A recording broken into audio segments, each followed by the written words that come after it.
أهلا وسهلا بحضراتكم في درس جديد من قناة تريننج كيمي أو قناة مصري.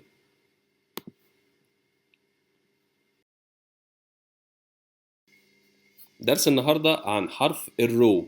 حرف الرو ترتيبه ال18 في ترتيب الأبجدية القبطية. بس ما نتلخبطش بين حرف الرو وحرف البي.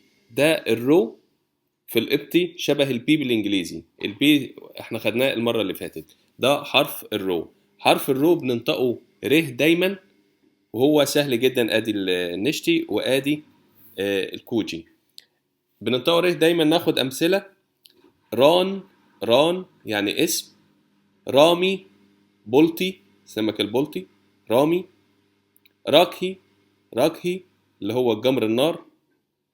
روذن، روذن اللي هي جاي من روز زهره او ورده، روذن.